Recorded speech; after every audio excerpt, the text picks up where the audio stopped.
This is Can I Laugh on Your Shoulder?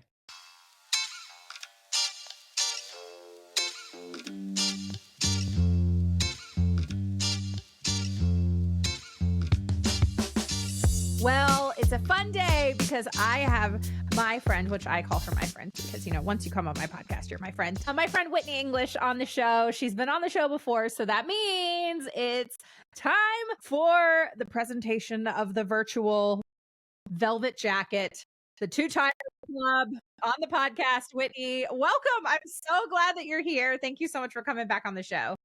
Thank you. I'm excited to be here. What color is the velvet jacket so I can get like a nice visual on that? Okay, so it's really guest dependent, but I envision it like a deep forest green. Okay, I'm into like a deep emerald, deep forest green type color, and then it has I'm down. nice attached with my face on it. It's great. So it's very coveted. It's very fancy. It is very exclusive. I totally think we should manifest this.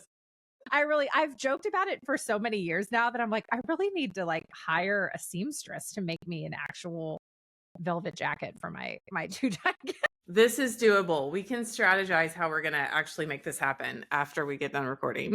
Yeah, we're making it happen. Well, but we have to start off this episode by having you do what all of my second-time guests do, and that's give me the Whitney 201.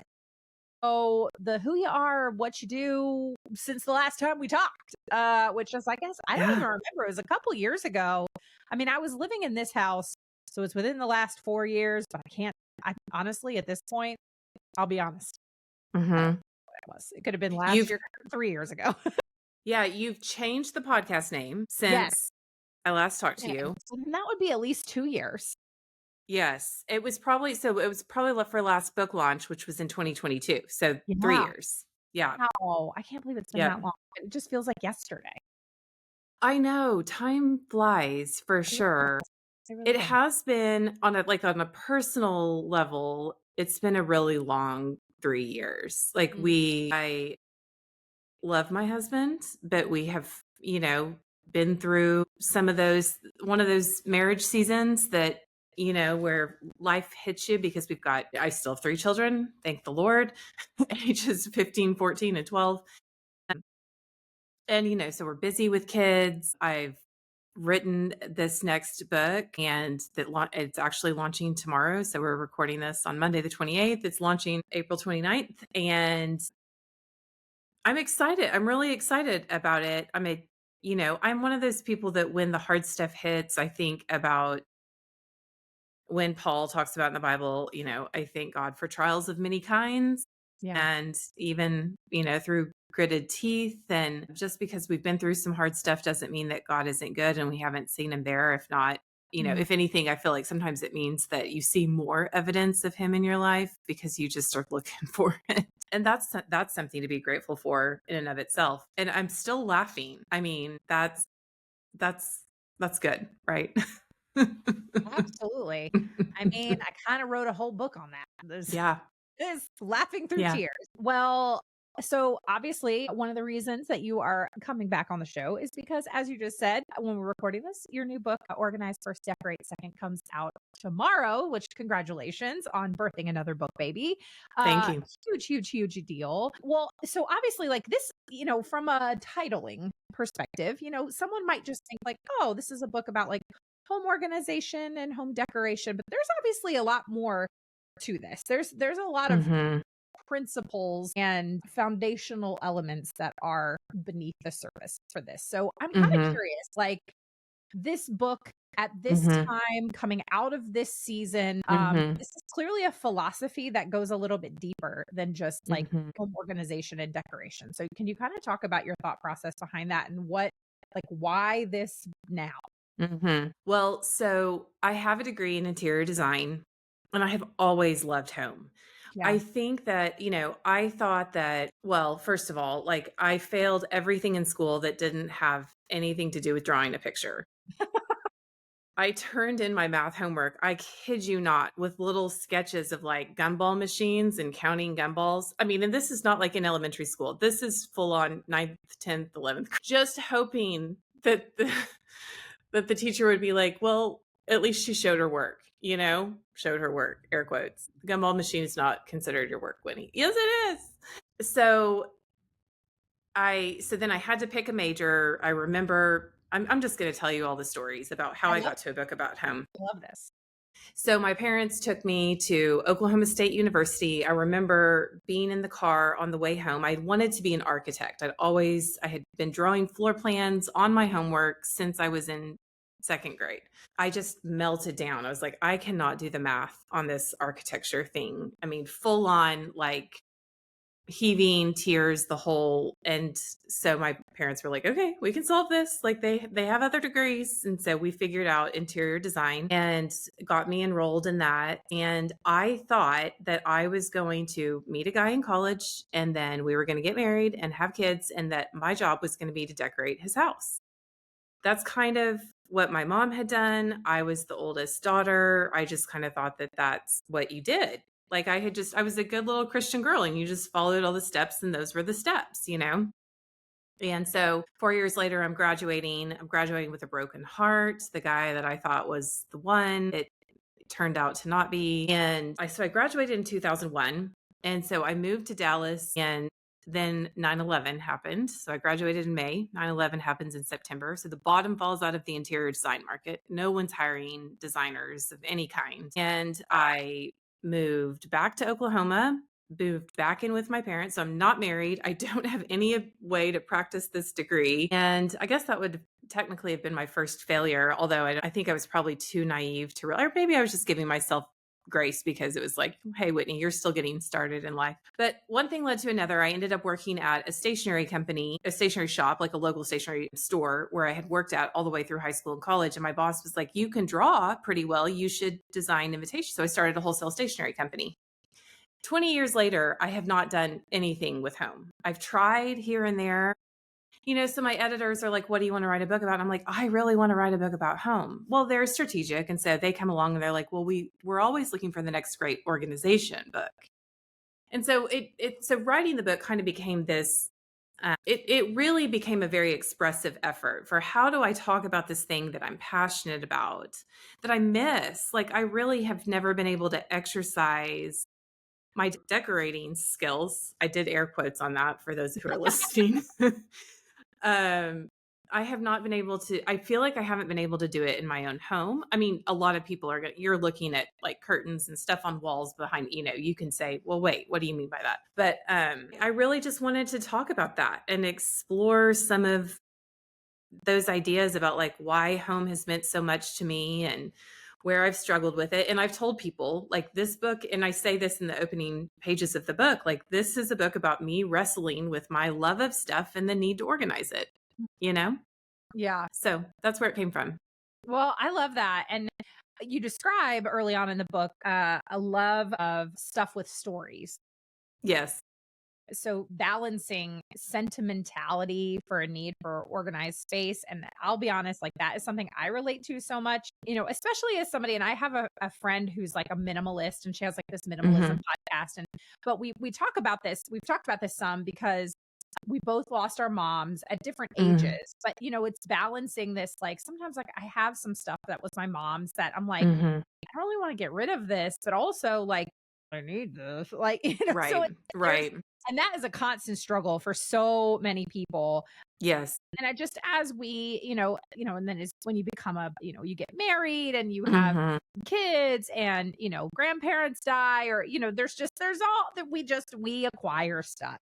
Right. And for better or for worse, many times for worse, we acquire stuff. And a lot of this stuff has stories. And so, but the reality is a lot of times it just contributes to anxiety and clutter and stress and death and all of those things.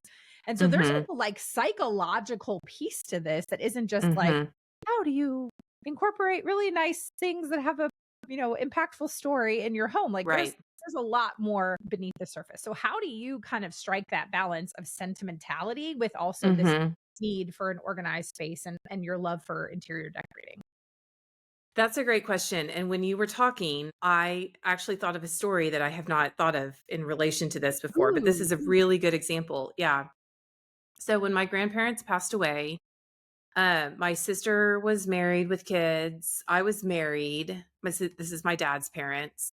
And they were people who also had a lot of stuff. I jokingly say in the book, like, I come by this hoarder gene, like, on both sides. Like, it really is it is ingrained in me as something I'm gonna have to fight for the rest of my life.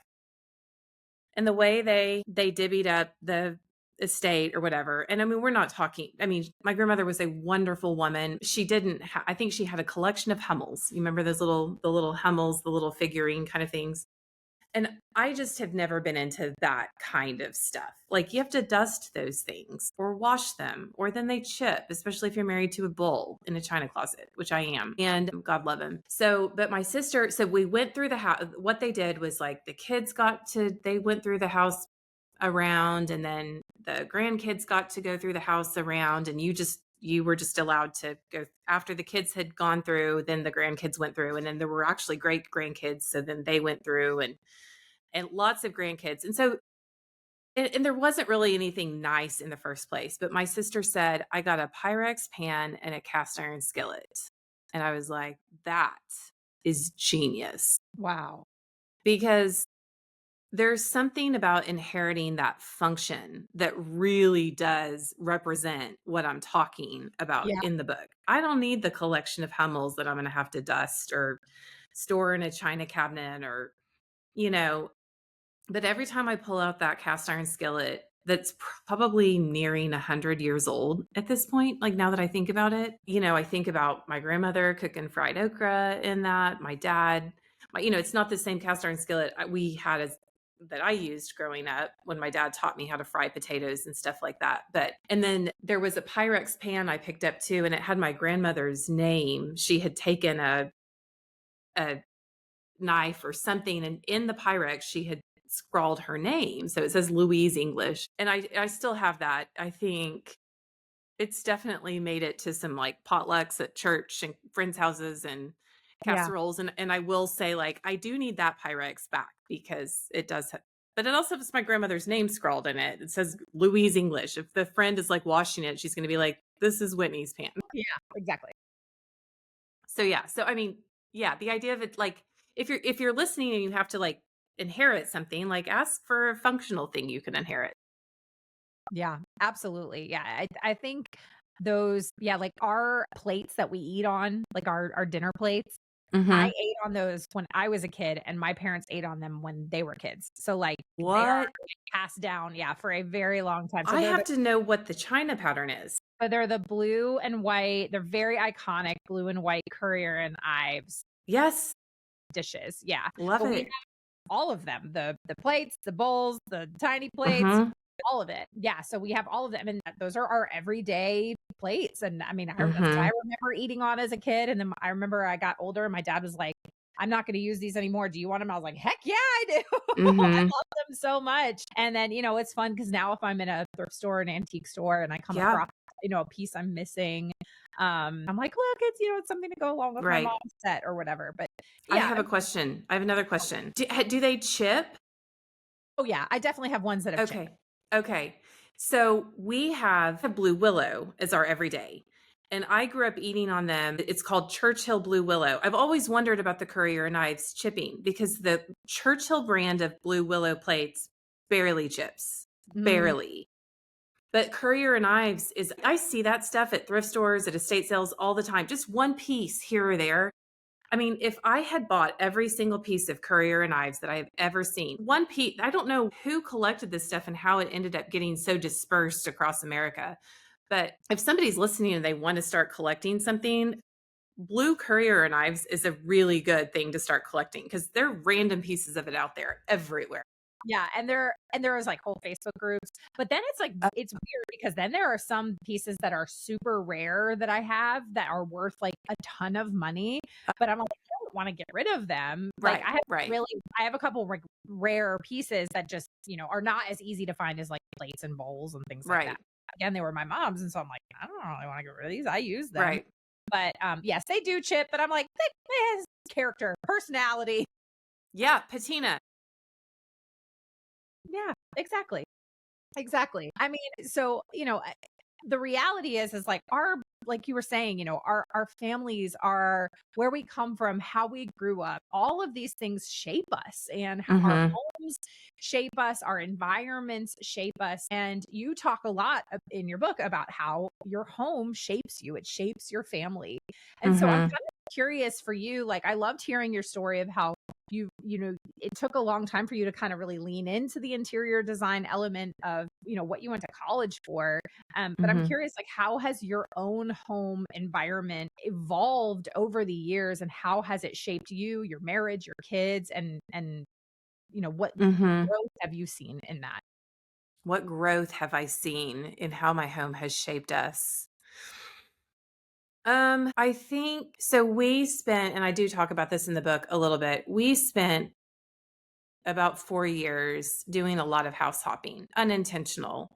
We sold a home that we had lived in, that I had owned for 9 years, kind of to chase a dream. We wanted to move. I talk about this in the book, but we wanted to move to this new urbanist town in the middle of nowhere, Oklahoma. It just seemed so beautiful and charming, and we're so glad we did that, but we did learn a lot. So we moved, we bought a lot, we moved, we were going to build, and then that ended up being cost prohibitive.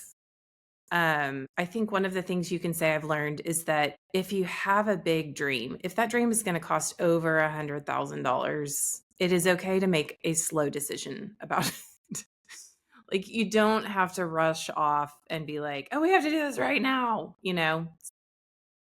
Slower big decisions, faster little decisions. That is something I've learned in this house journey. And we've sort of landed almost because we just had to. We just had to quit moving. Like, where our kids are in ages, we just had to stop moving. And so we're sort of making do. I was actually thinking about this the other day. The house before this one we had built, and it was built for me to decorate. It was a blank slate, Mm, basically. Like, I had picked from the foundation up, like we had picked all, and it was small and compact, and I was going to, and then the pandemic hit.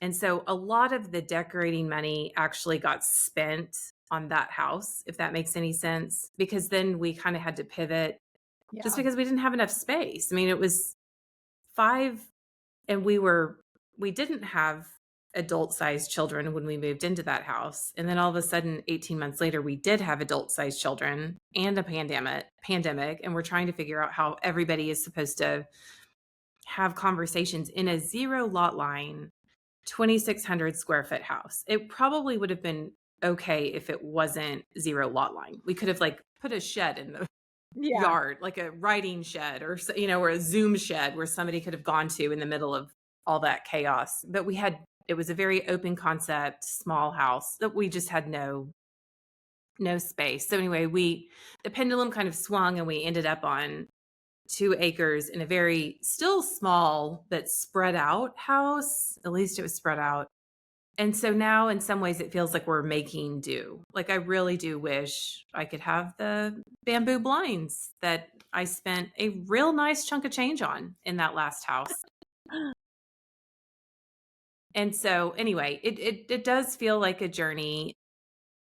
And I guess sometimes that's hard. Sometimes maybe I am a little bit sad about that. And then I take my meds and we're all good. Well, I feel like that's a good, because this was something I wanted to ask you about anyway, and because you talk in your book pretty openly about having, and Mm-hmm. you talk about it as a factor in your struggle with organization. And I feel like there's more attention and things being talked about with this as a reality. Mm-hmm. There's so many times we talk about kids with ADHD, and we don't talk Mm-hmm. about the fact that there are a lot of adults that have to function in everyday society that have Mm-hmm. ADHD, Mm-hmm. and that can really contribute to feeling disorganized, feeling kind of chaotic. So I'm Mm-hmm. curious, like, and you being so open about this, how has your ADHD, kind of factored into your struggle, or maybe success with organization? How have you kind of like adapted your different methods to work with your brain rather than Mm-hmm. against it? And what would you say to somebody who either is also diagnosed with ADHD, or is like, maybe an adult and is undiagnosed and is like, I probably have Mm-hmm. ADHD, or Mm-hmm. someone like that, kind of on a spectrum? How Mm-hmm. have you use that as more as fuel rather than an hindrance? So it's so interesting that you asked that, because I don't think I was prepared. When I was writing the book, I mentioned in one of the first drafts, like, hello, ADHD. And my editors were like, no, you can't just say that. You're not allowed to. They didn't. And I was like, no, I'm diagnosed. I am allowed to, Yeah. like they were trying to edit that out. And I was like, no, no, no, no. Like that's an actual diagnosis. And they were like, oh, okay. So let's leave it in.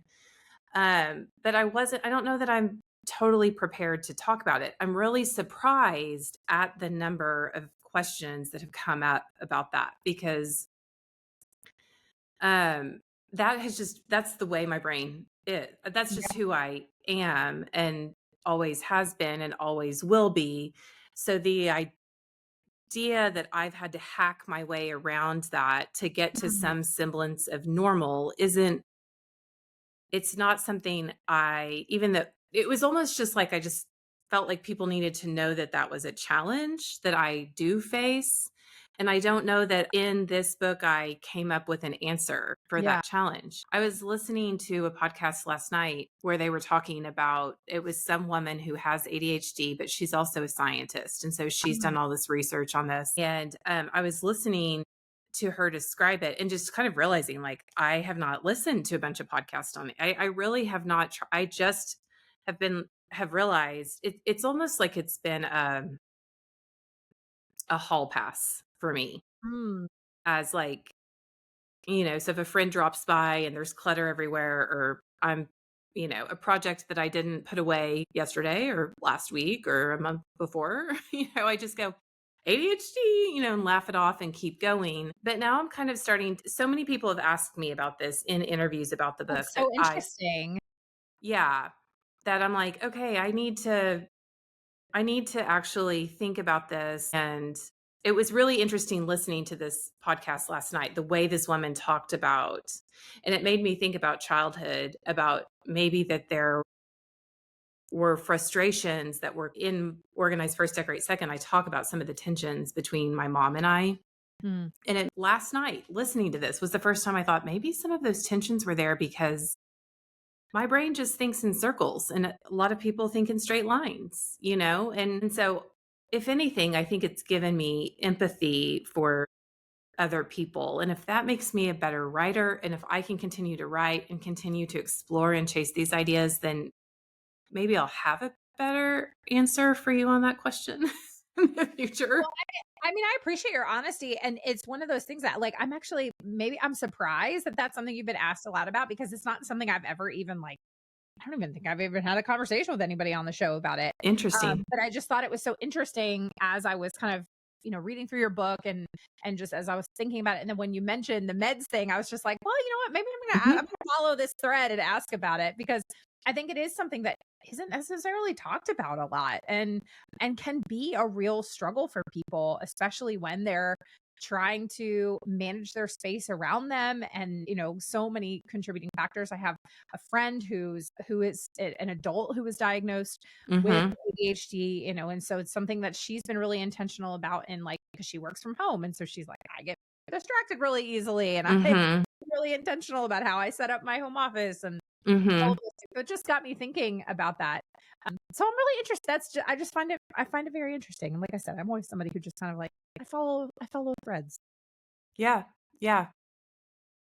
Well, okay, so with that being said, again, the whole concept of this is this organize first and decorate second. And Mhm. so what do you feel like is because I think for a lot of people there might be a misconception that organization or really focusing on organization is restrictive or Mhm. almost like less fun Mhm. rather than actually freeing and can Mhm. contribute to, more freedom in how your home is set up or whatever. So Mhm. how do you kind of fight against those misconceptions and helping people to see, no, this philosophy is actually really important? Okay. Also, a funny question. And I was thinking about this yesterday too. I think that this is one reason why I'm really excited about this book is because you write this book and you're having all these thoughts in your head and then you put it out there. And it's the day you put it out there that you kind of start to realize like, is anybody else actually interested in this at all? Is there a collective, is there a cultural conversation to have around these things? If I put myself out there and just say, like, these are the things that I've struggled with, And I'm so encouraged because even in doing podcast interviews and stuff like that, I'm like, oh yeah, there are other conversations that we can have around some of the things that I explore. So I'm really, it's a different kind of excitement than I was excited about my first book because I'm really passionate about home. So, but to answer your question, I think that so my son and I were cleaning out a closet yesterday and filming a video about it for a book launch thing. And I realized that one of the things that drives me crazy about is like when you go into somebody's house and if it's this is not judgment, by the way. And I didn't talk about this in the book, but if you're listening to this and this is you, I just need you to know that I'm not judging you at all. But if you go to somebody's house and it's perfectly decorated, like I babysat for some amazing families growing up and they hired professional decorators. They had these gorgeous homes. And then you would like go into the laundry room to find the coloring books and the crayons and you would open the cabinets and it was just like, and I guess for a long time I thought, okay, who cares? Who cares about what's happening? And really at the root of this is a desire for perfection that I hope in the book, if you've gotten to the last chapter, I hope that this is all wrapped up in the book. Um But the idea of being like, okay, yeah, the house is beautiful, like absolutely drop dead gorgeous, but we can't even enjoy coloring books and crayons and markers and then for I think the average American family, it's sort of practical to be like, oh, well, let's just go buy more. Let's just go to Five Below. We'll just go buy more crayons and coloring books. When you have now, I have plenty of disastrous cabinets. I mean, the closet we cleaned out yesterday, I have Monica one Geller more. closet. Oh, actually, we were going to mention that in the book, and the editors were like, we don't think everybody knows what the Monica Geller closet is. I'm like, what? Everyone knows. Everyone over the age of 35 knows. That's who matters. Right? No, that's it. That's it. It's the Monica Geller closet, and but there's also something really satisfying and very beautiful about pulling all the stuff out of that closet and putting it back. And even yesterday, my daughter had to go to a birthday party. My son and I had cleaned out the closet. It was the gift wrap closet. We had put the gift wrap back. My daughter needed to go pick out gift wrap to wrap for the birthday gift. She walked into the closet, didn't have to step over anything. It's a walk in, we call it the linen closet. Didn't have to trip over anything, walked straight up to the gift wrap, was able to pull the gift wrap out of the box and be like, this is the one I want to use. And it was just a very nice, satisfying, like, look at us. It's so So satisfying. yes, like function is beautiful, and then I think on the decorating side of things, I have taken it to the nth degree where I'm like, even super functional things you can make an aesthetic choice about them.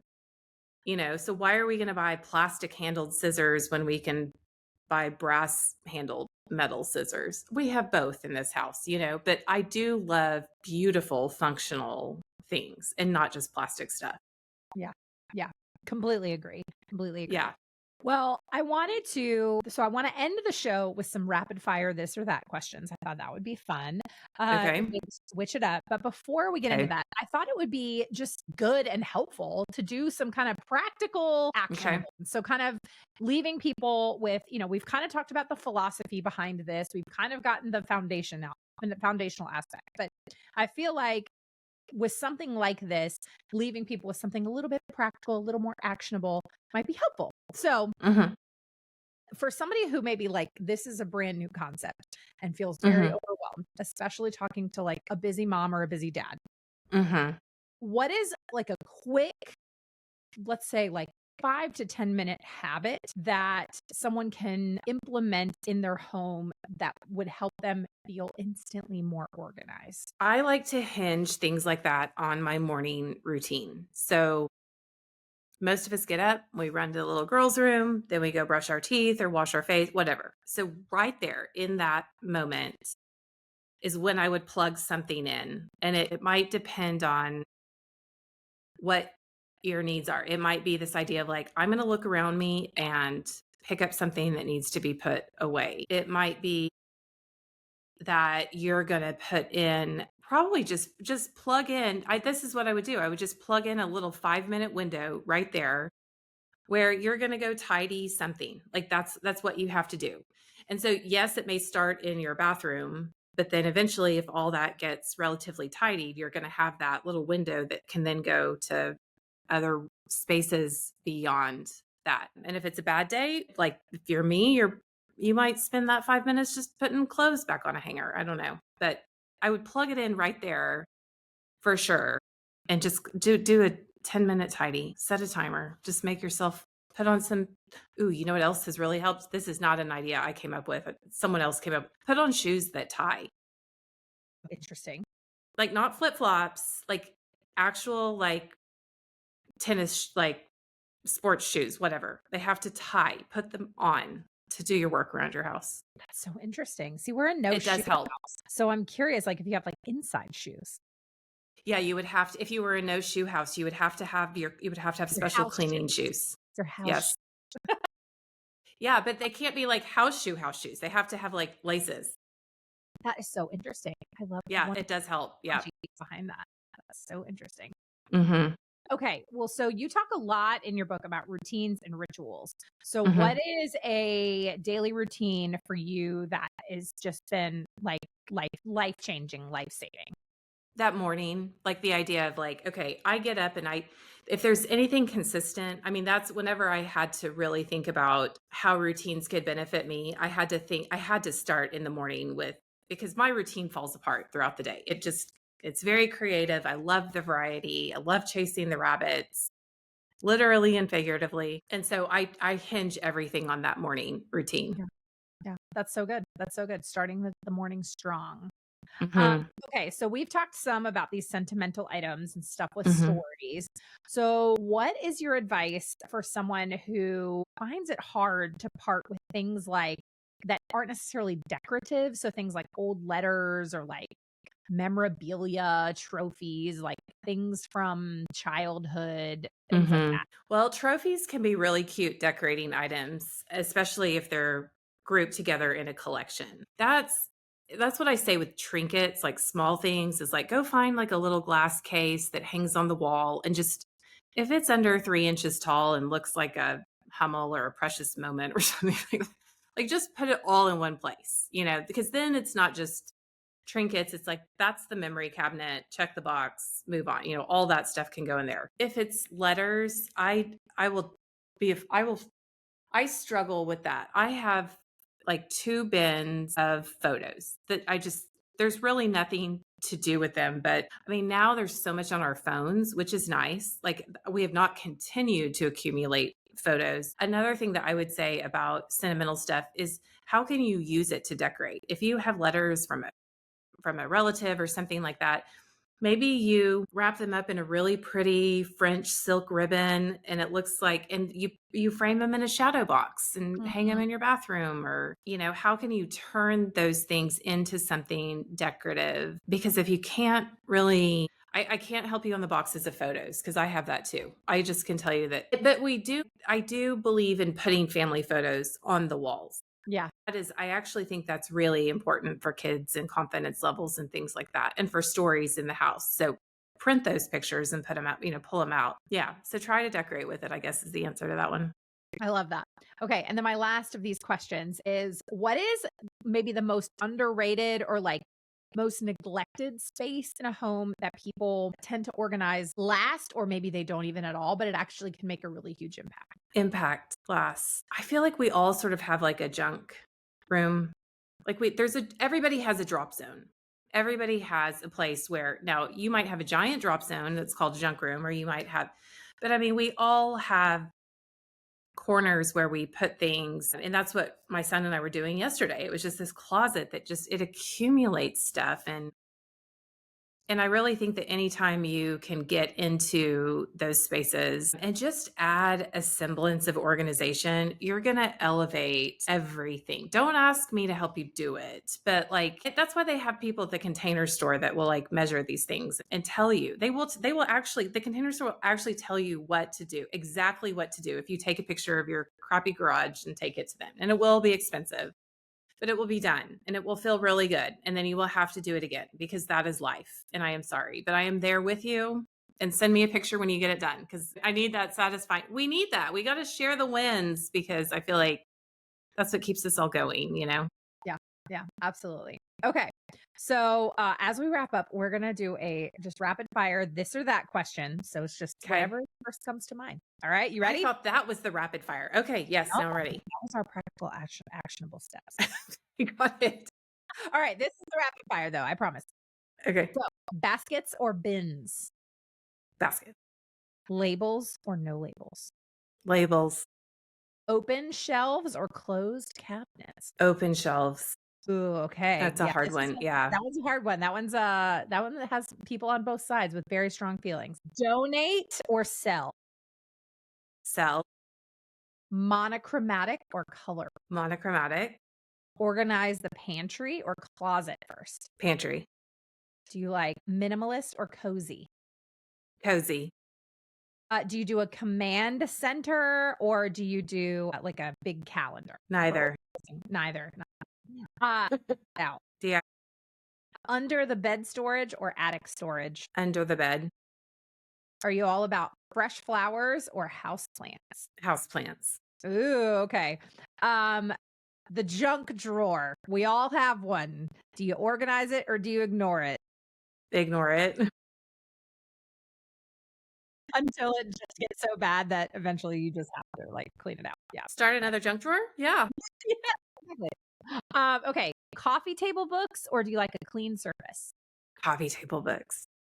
Do you like matching sets or are you more of a mix and match type of person? Mix and match. Quick tidy every day or big clean every week? Quick tidy. Do you start organizing in the kitchen or start organizing in your bedroom? Well, in the book, I had to make a call on this in the book, and I actually can't remember what I said, but today I'm going to say kitchen. All right, two more. One giant purge, like get rid of a lot, or kind of a slow and steady purge. Slow and steady. Okay. And then last one is, are you a sentimental saver or a ruthless editor? I'm a ruthless editor. Oh, all right. All right. Yeah. That was my rapid fire questions. You did great. You did great. I'm very proud of Those you. were good questions. Thanks. Thanks. I had fun putting those together. I was like trying to think through. I was like, what would be fun? Yeah. Yeah.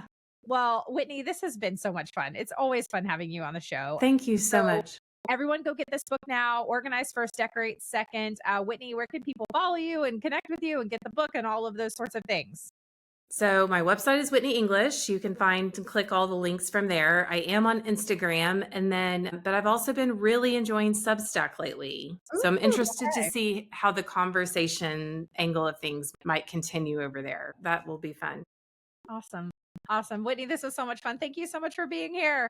Thank you. Thank you, Molly. I've loved it. Thank you.